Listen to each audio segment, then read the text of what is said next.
भगवान श्री कृष्ण की बाल लीलाएं, रास लीलाएं और कंसवध तो आपने कई बार सुना होगा, लेकिन क्या आपने कभी यह सुना है कि जीवित रहते हुए भी श्री कृष्ण यमलोक तक गए थे? जी हाँ, आज की यह कथा श्रीमद् भागवत महापुराण की उस घटना की है जो बहुत कम लोग जानते हैं, जब भगवान श्री कृष्ण ने गुरु दक्षिणा के लिए मृत्युलोक के द्वार तक की यात्रा की। जब श्री कृष्ण और बलराम अपने गुरुकुल में संदीपनी मुनि से शिक्षा पूरी कर चुके तो उन्होंने गुरु से कहा, गुरुदेव बताइए, क्या दक्षिणा दे सकते हैं हम आपको? गुरुजी की आंखें भर आईं। उन्होंने धीमे स्वर में कहा, वत्सो, हमारा एक पुत्र था जो प्रभास क्षेत्र में समुद्र स्नान करते समय खो गया। यदि तुम उसे वापस ला सको, वही हमारी दक्षिणा होगी।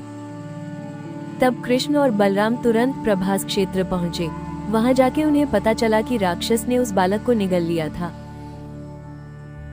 श्री कृष्ण ने समुद्र में प्रवेश किया और भयानक युद्ध के बाद उस राक्षस को मार दिया, लेकिन बालक वहां नहीं मिला, केवल एक दिव्य शंख जिसे आगे चलकर पांचजन्य कहा गया।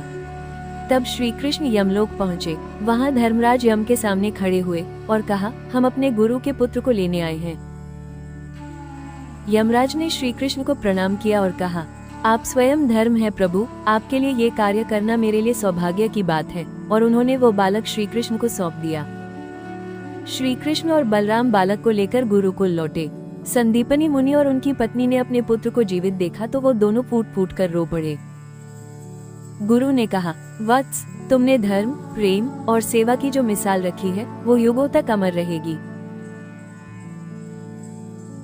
ये केवल एक कथा नहीं, यह एक संदेश है कि गुरु सेवा में किया गया हर कार्य स्वयं भगवान को भी झुकने पर विवश कर देता है।